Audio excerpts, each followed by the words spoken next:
जानकी जीवन स्मरण जय जय राम पार्वती पते हर हर महादेव पुंडलीक वरदा हरि विठ्ठल श्री अनंत कोटी ब्रह्मांड नायक राजाधिराज सच्चिदानंद सद्गुरु श्री ब्रह्मचैतन्य महाराज की जय. श्री महाराजांच्या सेवेमध्ये आपण दासबोधाची उजळणी पाहत असताना अनिर्वाच्य निरूपण हा समास पाहत आहे. माया ही गोष्ट नसून असल्यासारखी आहे. समर्थ म्हणत आहेत की मायेचा जो प्रादुर्भाव आहे तो भासात्मक आहे आणि तो प्रादुर्भाव द्वैतामधून आलेला आहे. कालच आपण पाहिलं की वस्तू एका आपण एका ऐसी असती वेगळीक तरी अनुभवाचा विवेक बोलो येता सुखे असं समर्थ म्हणाले. आपण जर वेगळेच असतो आत्मस्वरूपापासून तर मग प्रश्न नव्हता. अनुभव आहे असं म्हणता आलं असतं आणि अनुभवाला खरंही मानता आलं असतं. पण ती वेगळीक नाही, तिथे ऐक्य आहे. आता कसं आहे, तिथे ऐक्य आहे ही गोष्ट आपल्या सापेक्ष केवळ शाब्दिक झाली. आपल्याला अनुभवाची आणि वेगळेपणाची प्रचिती आहे, त्याचं काय करायचं? समर्थ म्हणतायत, वेगळेपणाची माता ते लटिके वंधेची सुता, म्हणून या अभिन्नता मुळीचा आहे. कबूल आहे की आपण वेगळेपणाला अनुभवत आहे. कबूल आहे आपण द्वैतामध्ये आहे. सद्गुरू हे कधी अमान्य करतच नाहीत. तो जर द्वैतामध्ये नसता तर तो मुळात सद्गुरूंपाशी का आला असता? द्वैतात तो आहे हे सद्गुरू जाणून आहेत म्हणून द्वैताबद्दलचा उपदेश करतायत की इथे वेगळेपण मुळात नाही आहे तरी ते आहे असं वाटत आहे. समर्थ वंध्येची सुता अशी उपमा देतात. जी वंध्या स्त्री आहे, जिला मूल होऊच शकत नाही, तिची मुलगी झालेली आहे. कोण? तर माया. आणि त्या मायेच्या पोटी वेगळेपण जन्माला आलेलं आहे. म्हणून समर्थ म्हणतात, वेगळेपणाची माता ते लटिके वंदेची सुता. अहो, मुळात मायाच नाही तर तिच्या पोटी कोण जन्माला येणार? म्हणजेच समर्थांना सांगायचं आहे की तिथे अभिन्नताच आहे, वेगळेपणा नाही. म्हणून या अभिन्नता मुळीचा आहे. आता हे थोडंसं असं आहे की जागी असलेली व्यक्ती स्वप्नात असलेल्या व्यक्तीला स्वप्न खोटं आहे म्हणून सांगत आहे. आता स्वप्नातल्या व्यक्तीनं हे जाणून कसं घ्यायचं? म्हणजे एकच पर्याय शिल्लक राहतो आणि तो म्हणजे गुरुवाक्यावर विश्वास. सद्गुरू सांगत आहेत म्हणून हे खरं आहे हे मानण्याखेरीज दुसरा मार्ग परमार्थामध्ये नाही. श्री महाराज एके ठिकाणी म्हणतात, पहा, मला प्रचिती आल्यानंतर मी नाम घेईन किंवा मला गोडी लागल्यानंतर मी नाम घेईन, हे म्हणणं वेडेपणाचं आहे. नाम घे म्हणजे गोडी लागेल असं श्री महाराज कशासाठी सांगतात?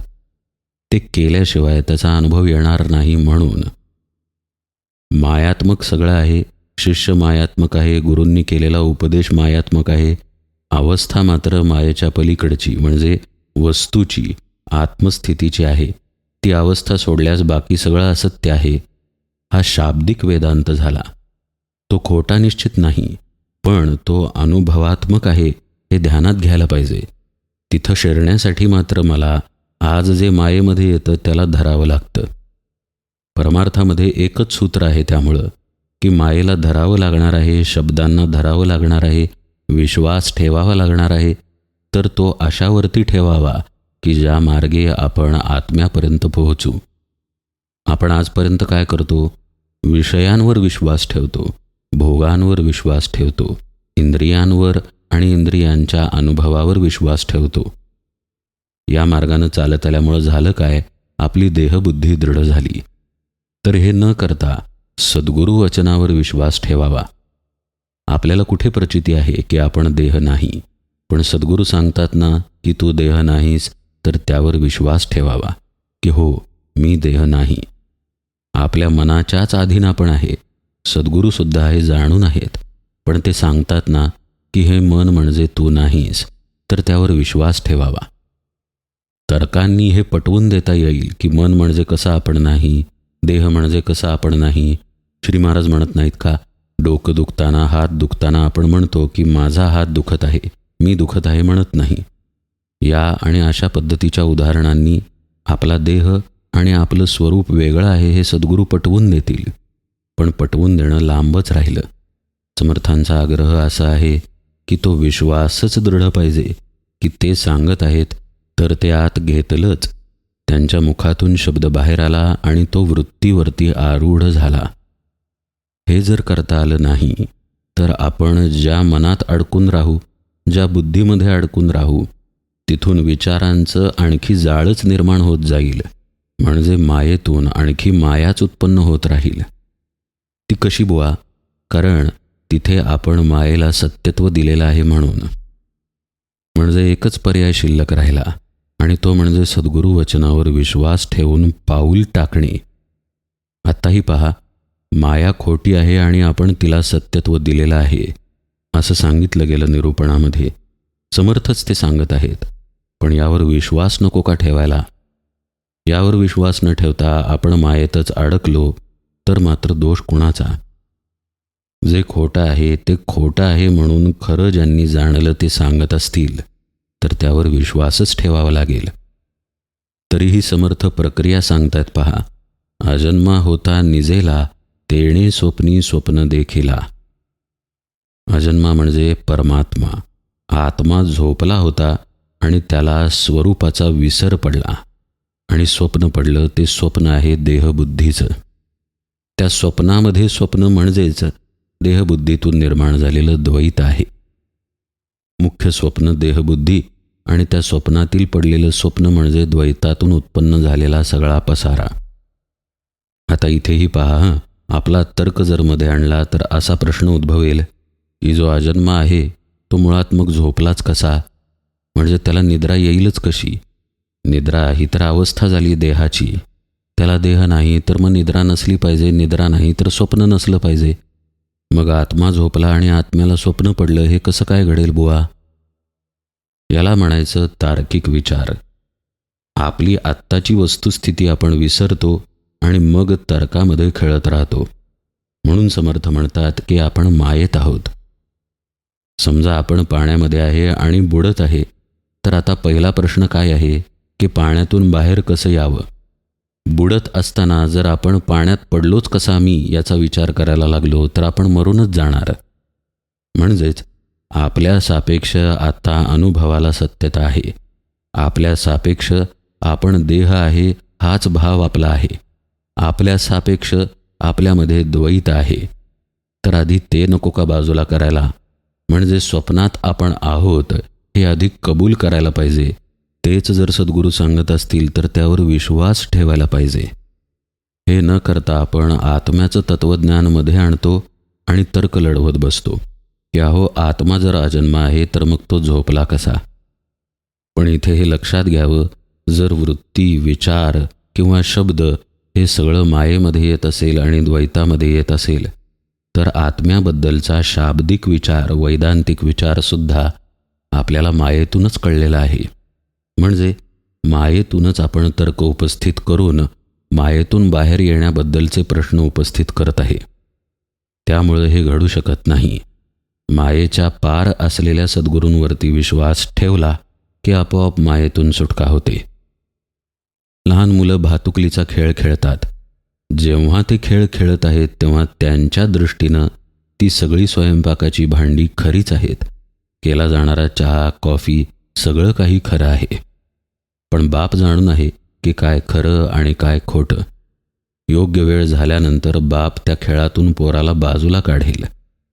तसं बापावरती भरोसा ठेवून मुलानंही बाजूला झालं पाहिजे. नाहीतर हेच खरं की म्हणून जर मुलानं हट्ट धरला तर त्याला खऱ्याचा अनुभव येऊ शकणार नाही. पण असं न करता खोट्यालाच खरं जर मानत राहिलं तर होतं काय? संसार दुःख पदरात पडतं. मग आता ते पडलं तर पडलं असा दृष्टिकोन जर ठेवला तर ती व्यक्ती परमार्थाकडे वळू शकत नाही. त्या संसार दुःखाचं पर्यवसान जर सद्गुरूंकडे जाण्यात झालं तर मात्र जीवनात परमार्थ येईल. संसारामध्ये अनंत प्रकारची दुःखे आहेत. जरा, व्याधी वगैरे तर आहेतच, पण मुळात आपण आनंद स्वरूप, सत्स्वरूप असताना पुन्हा पुन्हा जन्माला येत आहोत हेच खरं दुःख आहे, जे आपल्याला कळत नाही कारण आपण खोट्या असलेल्या गोष्टीला खरं मानलेलं आहे. भातुकलीतील भांडी आणि चहा खरा मानून बसलो आहे आपण. मग आपल्याला त्यातून बाहेर येऊन खऱ्या अन्नाची चव मिळणार नाही. आपल्या स्वरूपापर्यंत पोहोचायचं असेल तर पहिल्यांदा या जाणीवेमध्ये यावं लागेल की आपला हा फेरा चालला आहे तो केवळ आपल्या अज्ञानामुळं, भ्रमामुळं, वासनांमुळं चालला आहे. त्यातून सुटण्याचा उपाय सद्गुरू देत असतील तर त्यांच्यावर विश्वास ठेवायला पाहिजे. म्हणजे विश्वासाच्या पातळ्यासुद्धा पहा. सद्गुरू सांगत आहेत त्या उपदेशावर विश्वास पाहिजे की कसं आपण अडकून आहे. तो विश्वास आपल्यामध्ये अंतर्मुखता जागृत करेल. ती अंतर्मुखता नंतर तळमळीमध्ये परावर्तित होईल आणि मग साधक सद्गुरूंना शरण जाऊन सद्गुरूंकडून साधना घेईल. आपल्याच स्वरूपाला आपणच प्राप्त व्हायचं असल्यामुळं साधना ही साहजिकच आपल्यालाच करावी लागते, पण ती द्यावी मात्र लागते सद्गुरूंनी.